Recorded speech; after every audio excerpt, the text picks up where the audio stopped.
Hello guys, আসসালামু আলাইকুম। কেমন আছেন সবাই? নিশ্চয়ই ভালো আছেন। আলহামদুলিল্লাহ, আল্লাহর রহমতে আমরাও ভালো আছি।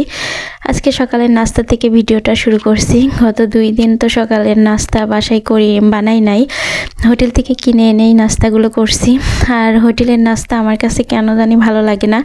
আমি পাতলা পাতলা করে রুটি বা পরোটা যেটাই করি না কেন অনেক পাতলা করে বানাই, আমার কাছে খেতে ভালো লাগে। আর হোটেলের পরোটাগুলো অনেকটাই মোটা হয়, আমার কাছে আসলে খেতে ভালো লাগে না। তো কিছু করার ছিল না, তারপরেও করতে হয়েছে। তো আমার বইটা কালকে যে তরকারিগুলো পাঠিয়েছিল তার থেকে কিছু মাংস তো ছিল, সেটা দিয়েই আজকে সকালে নাস্তা করে নিয়েছি। তো নাস্তার পরে শিবাতের বাবা বাজারে গিয়েছিল, কিছু বাজার করে নিয়ে আসছে। এখানে সিম আর পেঁয়াজের কালি নিয়ে আসছে, আর এদিকে কিছু মাছ নিয়ে আসছে, তেলাপিয়া মাছ আর কালবাউস মাছ নিয়ে আসছে। তো মাছগুলো দেখেন একদমই তাজা, মাছগুলো নড়াচড়া করছে। তো মাছগুলো দেখে আমার এতটাই ভালো লাগছিল, মাছগুলো বেশ একদমই তাজা, নড়াচড়া করছে। তো মাছগুলো শিপাতের বাবাই কেটে নিয়েছে। সে কেটে নেওয়ার পরে আমি কালবাউস মাছগুলো শুধু পিস করে দিয়েছি, দেওয়ার পরে সে এখানে ধুয়ে দিচ্ছিল।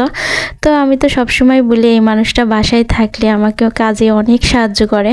সে থাকলে আসলে আমি যে কাজই করি না কেন প্রতিটা কাজেই সে আমাকে সাহায্য করে। তো আজকে এই তাজা মাছগুলোই আমি রান্না করব শীতের সবজি দিয়ে। তো মাছগুলো এখানে আমি ভেজে নিচ্ছি।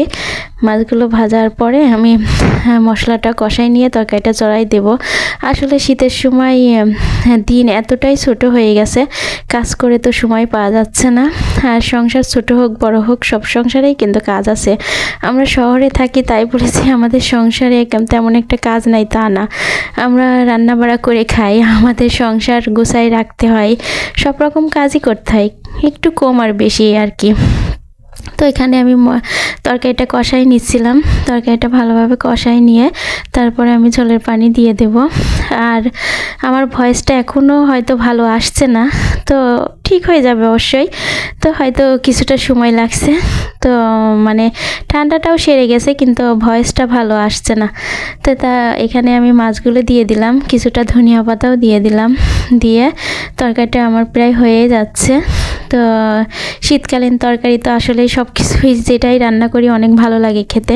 তো এখানে আমি কিছু ভাজনার গুঁড়াও দিয়ে দিলাম, দিয়ে তরকারিটা এখন আমি নামাই নেব। আর সেই সঙ্গে আমার বুড়িটা গতকালকে যেই তরকারিগুলো পাঠিয়েছিল তার কিছুটা আছে, সেগুলোই আমি এর সঙ্গে গরম করে নিয়েছি।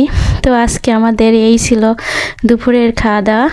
তো এগুলোই দিয়েই আজকে আমরা খাওয়া দাওয়া করছি। তো সবাই ভালো থাকবেন, সুস্থ থাকবেন, নিরাপদে থাকবেন, আমাদের জন্য দোয়া করবেন। আল্লাহ হাফেজ।